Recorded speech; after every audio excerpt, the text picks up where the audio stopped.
great pleasure to be here with Tony Pepper, who I first met in 2012, and it was actually quite a long courtship. We didn't, in fact, end up investing until 2014. But I think when we first met, you had 12 employees. Yeah. You were in this tiny office next to a cemetery in Queen's Park. It was pretty sort of basic back then. And you look at, incredible progress since then. So now you've got, I think you're now the second or third largest investment in our VCTs, due to do almost £40 million of recurring revenue by the end of this year, 84% gross margins, still growing fast. You've got 2,500 customers, winning in government, financial services, healthcare with names like, the NHS and the Ministry of Justice, two largest email systems in the UK, most of the Magic Circle law firms. And then, most importantly, defining a new category for cloud email security. These are markets where you had the likes of, obviously in the very early days, Microsoft, but then, more recently, Proofpoint, Mimecast, other sort of NASDAQ listed, typically West Coast type funds. And then here is a British software company competing and winning and getting Gartner to trumpet your success. So we're all very excited to hear the background to the success. Did you always want to be an entrepreneur? I think the short answer to that is no. I think, I meet a ton of entrepreneurs that I've sort of almost born an entrepreneur. You can sort of see the patterns kind of evolve. But that was definitely not me. I just love working in great businesses with a great culture where you can feel part of a team. And I never ever thought that I would ever start a business. I never dreamt of starting a business. And I suppose I sort of reluctantly set up this business after we'd sold our previous company. And I just didn't really feel like the culture in that business, which had acquired our company, was a place that I could sort of thrive anymore, really. So it sort of led on from there, really. And then what was the actual then motivation, just to get Egress actually sort of off the ground? I was a younger man back then, very naive. If I could meet that person now, I would probably try and convince him not to do it, weirdly enough. But actually, I just think there's a desire to kind of want to build stuff and make a difference. And if you're not in that environment, then it becomes quite stifling, really. Yeah. So I think it's great to have a sort of anchor idea. But I'm yet to meet a tech business that over time doesn't sort of change and evolve that idea. So I think sometimes you can maybe overcomplicate things. I think, weirdly enough, I think that naivety probably was a strength, really, because actually we felt we had an interesting idea. It felt pretty niche. We knew we could back ourselves. We knew we worked hard. We knew we could, if we come up with some problems, we could figure it out. And it was really as simple as that. It's only with benefit of hindsight, really, do you look back and say, crikey, you really didn't think that through. But in reality, these are some of the core building blocks you need to actually get through some of those tough times. But the thing is, I actually remember the first time we spoke, and I just really sensed a fire in your belly, because at your previous business, the owner basically had sort of fallen asleep at the wheel. Revenues were going down. I think he moved out to Kenya and was living on a beach, business going down. And then you and Neil, the co-founder, basically turned it around, launched a new product, got it out there, grew the sales, ended up being a huge success, and you made a huge amount of money for someone else who did nothing. Right. Do you know and that did not make you happy? That's the best thing that ever happened to me, actually, to be honest, because I think I've only ever worked for two companies. Yeah. That company, which we then sold in 2006, and then this company. Yeah. So the resume doesn't look very interesting from a company experience perspective. But it was the best thing that ever happened, because I was sort of 22 at the time. Yeah. Moving down to London from Liverpool, the bright lights of London was really interesting for me. And the fact that the founder of that company, it was truly a lifestyle business. And I mean lifestyle in the sense of he was never there. We were allowed, totally irresponsibly, might I add, to just try things, to experiment. And it was almost experiment with a company that was already established, already had customers, but it needed to pivot. So we just learned so much in those years. At a very, very young age, we held quite a lot of responsibility. And it was after about 5 years where we turned that business around. We then sold that business to a Swedish company called PointSec Mobile Technologies. And then 3 months after that acquisition, we were immediately then sold again to Checkpoint. So I see that as a really important part of just lessons learned. You know, there's some things we did quite well. I think most of the things we didn't do very well. And I think we look back on that, and I think if you've made some mistakes, and you can learn from those, I think that still some of those we certainly took into this business. And then I'd love to understand a bit more about your journey then from that sort of founding stage through to, I guess where it is now. I mean, something as investors we're sort of really focused on is, like the skills that are needed as an entrepreneur, like just create something from nothing, which is so hard and so many people don't get it right. But where we meet them, the companies are often like growing very fast, but still 10 or 15 employees. And it's a very sort of entrepreneurial hustle required to get off the ground. But we want to back companies that then become global champions. And so that entrepreneur then becomes the CEO of a multinational, multi-product, I say, competing with the big boys. And then, what did you think going in, as I guess you were saying you sort of were feeling naive from our side because you had all the talents and skills. But like, what do you think that you've learned along that way, I guess almost 10 years now? Wow. Yeah, I think we've been in business 15 years now. So it's sort of we're in our trimester, if you like. Yeah. We are pockets of the business. First 5 years was a life experience, and then the next 5 raising our first round of investment through you guys, Ed, and then up to our Series C, and then sort of evolving. So I kind of feel like the business reinvents itself every 2 or 3 years to some extent. Yeah. I think as the chief exec, you sort of have to reinvent yourself with it, really, and have to be very open to change. In fact, I was actually talking to one of your team earlier about it. I think that is the one thing that is inevitable in our business. It's just constant change. But I think you've got to be open to that change. You've got to open your heart to that change. And it can be quite a soul-searching experience sometimes, really, where you really have to understand, what aren't you good at? What could you get better at? So I think it's important around trying to surround yourself with people that can really bring a value to not just the business development, but your own personal development, really. So it's just a constant journey, really. And the sort of problems, they're not that different, really, from when we were super early, but they're just on a bigger scale now. That's all. When you've got 10 people, you can sort of wrap your arms around those 10 people, and just through sheer will and motivation, you can sort of almost hypnotize people in going on a journey. So to some extent, it's a little bit easier there. Where it gets much, much harder is as you start to bring in new people and scale. It's much harder to kind of have that camaraderie, that battlefield mentality, where you can wrap your arms around, especially in remote offices. And I always remember thinking that I was sort of naturally assumed that you'd get to problems of scale when you were at 200, 300, 400 people. That's not the case. It's amazing how you start tripping up over problems where you think, how is this even happening in this business? When you're 100 people, it hits you really early, actually, that those sort of problems of being able to scale the culture of a business and the communication of a business, making sure everyone's on the bus. So it becomes a challenge quite quickly, actually. And always, you mentioned culture. You've always been very focused on keep preserving the culture as you've sort of grown the business, and that presumably is something that becomes really hard at scale.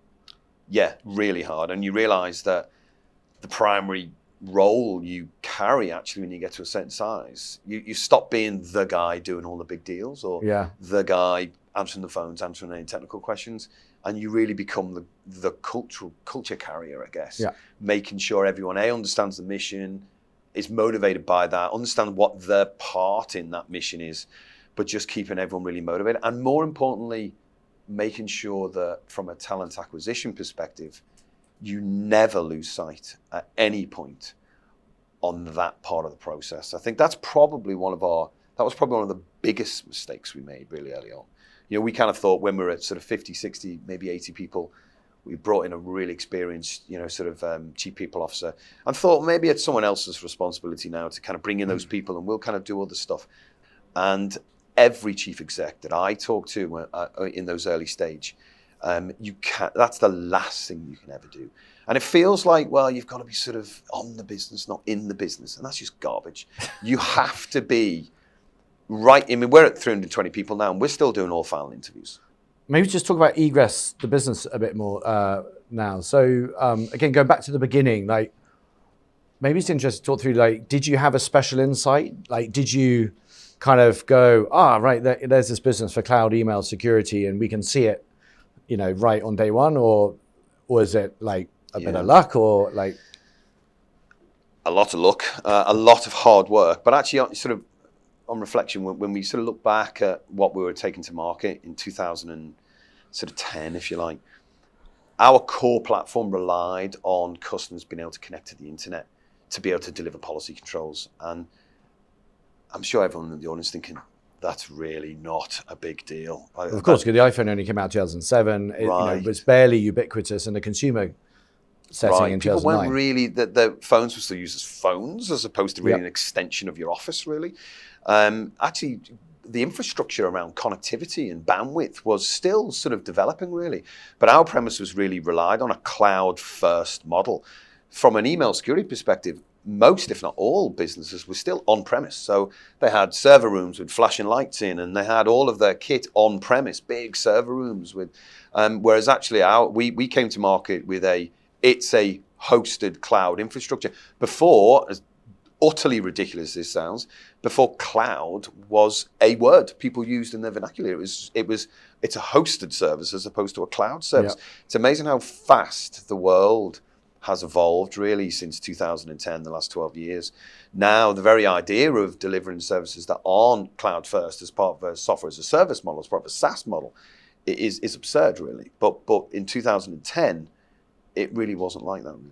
Well, actually, I remember when we were investing in 2014, it was still a question then. Like, we could see it in the numbers, and you were growing so fast already. And we're like, is this really going to be at scale? Are people really just going to be connected to the internet all the time? I still think we think about those now. I think a big break can just be, often a big break can be as small at the time as a key customer in a key vertical that shouldn't really have the right to back you as a product. They know your early stage. In that classic adoption curve, they really are the early adopters. And it's getting someone to really buy into what you're doing and buy into that dream, even though they know it's going to be a little bit buggy, it's not going to be quite right. You're really going on a journey together.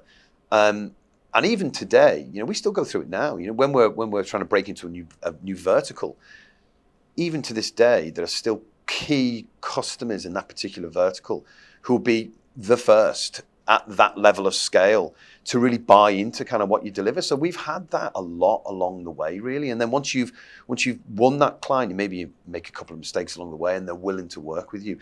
Then it's about really focusing on looking for lookalike opportunities and then focusing on that particular vertical, but rather than just sort of trying to provide the tech to any type of organization in any type of vertical, in any type of geography. We've really been very good at focusing in one area, one geo, one vertical, trying to dominate that vertical and then segue into complementary adjacent verticals. So I think the breaks are on the way as really customers giving us that opportunity and then us taking that opportunity. We're just about to go through an exercise of over-rewarding and over-celebrating tenure in our business now.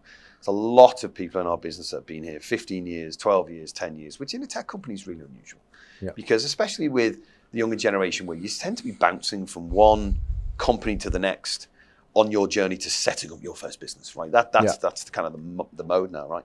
We've got lots of people that have been here a long time and we really want to celebrate that. And I think there's no question that we wouldn't have got through some of those early challenges through each level of scale when you're going from up to 1 million to up to 10 to up to 20 to approaching 40. The people are everything. And there are individuals that have, put Herculean levels of effort in to kind of get you on the journey. I really think that sometimes you can overthink things really, and maybe actually sometimes think too far ahead. Whereas actually I think it's really important to stay in the moment.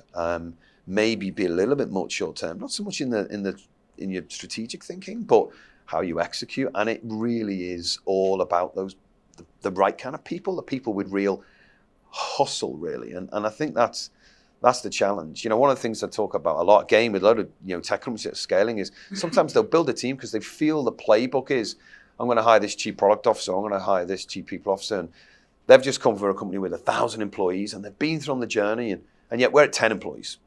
It's like, that's the wrong hire for that moment. Yeah. I think too often you'll bring in someone with bags of experience at the wrong stage in the business. I think sometimes you've got to, on reflection now, having been doing it a while, the people you bring in have got to be relevant for that stage of growth. Yeah. And I think too often, and I think investors often guide people in the wrong direction, too often you're bringing in people with the wrong type of skill sets for that moment in time. So you never get to that scale. So I think it's horses for courses, really. And then what about on the product side? Like the product has evolved tremendously. You know, it was just, you know, encryption. It's now does so much. And you've had, you know, Microsoft suddenly offering encryption for free within Office 365, and, you know, competitors doing all sorts of things. And suddenly big West Coast funded, you know, new players that didn't exist 2 years prior suddenly on the doorsteps. And yet, you know, here we are today, arguably winning the segment. Like, how on earth have you managed to like keep on top of what's going on in the market and keep ahead? I think whatever idea you believe you're taking to market as a really early stage business, it will not be that idea in 10 years time. Yeah, it probably won't be that idea in 5 years time. And I think you've got to be super open to, you'll start with something, and that something needs to be interesting, but you have to be open to evolving that value proposition. And the only way you can do that is to stay super close to your customers and just understand them, you know, what are the things that really matter? Because in the world of cybersecurity, which is where we live now, it's all about outcomes. And if you're not delivering tangible value, and there's millions of cybersecurity companies, then I think you can dry up pretty quick. So it is a constant, exhausting journey of evolution, quite frankly. And oddly enough, where we started as email encryption, that is a very, very small part of what we do now. Yeah. And it's had to be like that, because we have to remain relevant. And what was relevant 10 or 11 years ago is nowhere near as relevant now. So we've had to reinvent our business. It seems like we have to reinvent our business every 3 or 4 years, quite frankly. And that needs support. Not just support from people that often have to reinvent themselves along with it. It's just something else to learn. It's something else to kind of expose yourself to. But your investors and your partners, they need to go with you on that journey too. And you personally, Ed, have been a massive support for us and Albion as a business to help us and encourage us and go with us on that journey when you're reinventing yourself. Because it is, you're making big bets, what seems like all the time. And that's key to, and you won't always get them right, but I think it's key to just be on that. And probably helpful in the world of cyber that actually the UK is quite a good hub for innovation within tech. Obviously the acquisition came out of the GCHQ accelerator, and that's been big. Well, for us, that was a big moment, right? So we acquired our first company about 2 years ago. And again, we acquired it because it would allow us to enter new markets. And at the time, and still today, you know, one of the biggest threats around email is something we'll probably all experience, is people just getting attacked with emails that are sent as an impersonation email to make people think, oh, this is from Ed, but he's asking me some unusual things, and he's asking me to transfer funds, not in this usual account, but in this other one. And these are the type of threats now that we all see, you know, even as consumers, that we have to worry about.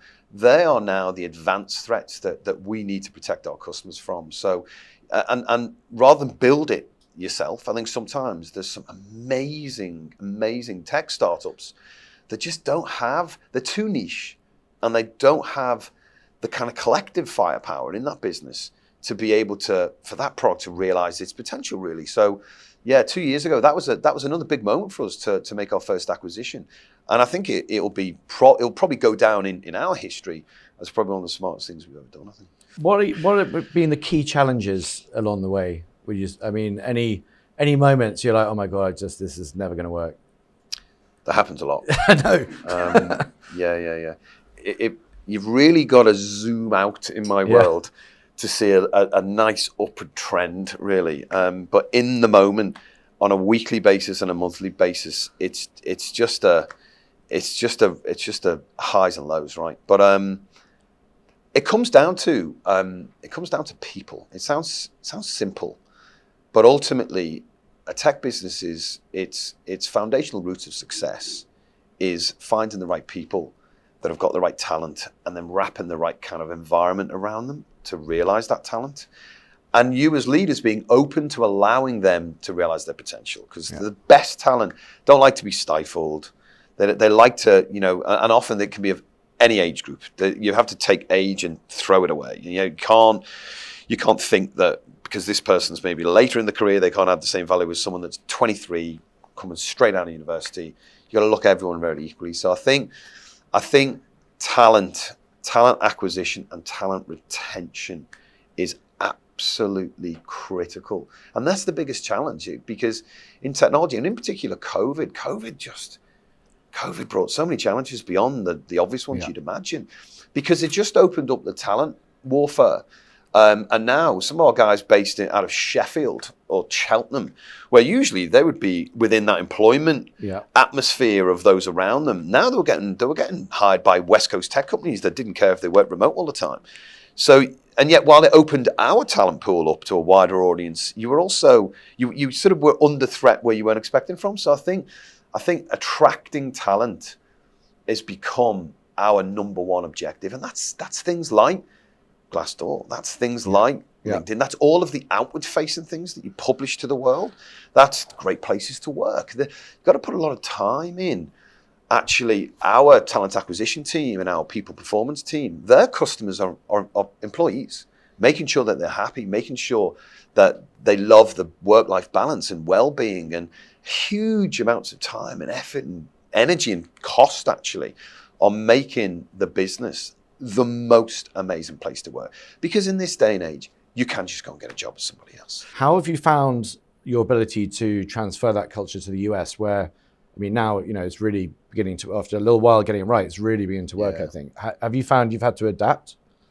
Yeah, we spent years getting the US right. And the founders couldn't move to the US for various reasons, kids, all kind of stuff. And it just took us a lot longer to get it right. And that's because we couldn't get the right leadership. Ultimately, it is all about the right level of leadership. And actually what we realized is we were trying to kind of sort of find the magic bullet, find someone that would be that person. And actually, that wasn't the right thing to do either. In the end, oddly enough, we spend as much time and energy when we build, we're a talent builder in our business. We take really early career people and we grow them. So actually, we're shipping as many people that we've built out to the United States than we built locally now, and then build around them. So actually, that's really become the success of our business. You know, if last quarter alone, we sent another 3 people. Can you imagine how amazing that would be if you're 24, 25 years of age, if you have the opportunity to relocate and go and live in New York? It'd be amazing, right? So I think, and that culture carrying experience, who might have 2 or 3 years experience in our business, just helps galvanize a lot of those local hires. So it's only through just getting it wrong time after time and reinventing and trying new things have we now finally just exploded in the United States after a lot of them. Having done all this hard work and really sort of taking off, like where do you want to go? Is there an end game in mind? How do you see your journey from here onwards? My wife asked me that question a lot. I am, because we keep reinventing ourselves, I love what we do. But I never ever thought we'd still be on this journey in 15 years down the line. You know, naively again, I thought we'd start the business up in 2000 and whenever it was, I had 8. 5 years down the line, we'll have an exit and it'll be a great event. That's just completely naive. Why didn't you tell me that years ago? You kept that from me. Look, as long as we're still having fun, that'd be great. As long as we're still growing, but personally, I'm developing and evolving as well as the business. Then that's really exciting. Ultimately, I'm certain if we're lucky and we position ourselves well, there may well be an outcome at some point for the business. But I think if you fixate on the outcome, it never happens. I know you've often told me through your mentorship, Ed, and we talk a lot, you know, businesses are actually, they're not sold, they're bought, right? So I think we've got to position ourselves at a point where should something come along that's just really too exciting to turn down, I want to be in a point where we're just bitterly disappointed to have to accept that, really, because we're so excited that we just feel like there's so much more runway to go after. So I guess optionality is what we're looking for, and who knows. I think the relationship between an investor and a founder is a very interesting, complex one, because on the one hand, there's a bit of our job, which is at a more formal end, maybe a bit more traditional, is to hold people to account. Like you said, you were going to do this, and you haven't. And like, we understand things change and no journey is straightforward, but like, why not? But on the other hand, you sort of want to have the relationship where you're meeting in a board meeting and kind of like, we know life's really like crap. Let's just quickly, just what happened there. But like, let's now talk about the issues of the day. Like, how can we help? Let's brainstorm. Is there anyone in our network that can, can help with the issue? We spend, from our side, a huge amount of time up front making sure the people we work with are the people we want to be working with for 10 years plus. When I first came to Ed in 2012, 12. I was very different, and Ed loves to remind me the silly things that I came up with at the time, in particular around the deal structure, about why I felt it was right or wrong. Equally, I remind you of the silly things that you came up with back in 2012. So Ed and I have both really individually and personally kind of grown up and evolved together. I consider him a very, very, very close friend. And that's almost impossible to have when it's a board director that has fiduciary responsibility. But Ed and I are very different personality types, but we both have this just this sort of quest for knowledge and personal development and professional development. We're constantly challenging each other. There's not a week that goes by that Ed doesn't either recommend a new book or a book will appear on my desk. I don't even question it when it does. This gift from Ed rocks up. And I just know. I don't even question whether to read it. I know that will be really interesting. So I'm the biggest cheerleader for Ed as an individual, but also Albion as a business. I think they really, because of that Evergreen Fund, I think they really do believe and buy into long-term relationships. It allows you to kind of go on a journey. And as much as the team and the tech and the management team are a big, big part of what's allowed us to be successful, there is absolutely no doubt that I would put Ed alongside them as equally as important to us. And he's going to hate me saying that because that's the way he is. But it has just been an absolute pleasure. I think it helps also that we're on the same side. Like, we want to go and win. Like, it's like small company just setting off, and there's this great big market to go at, and like we're both just trying to like, how do we go and win? So far so good, but I mean, the odd bump along the way, but nothing material, just more like frank conversations, no falling out.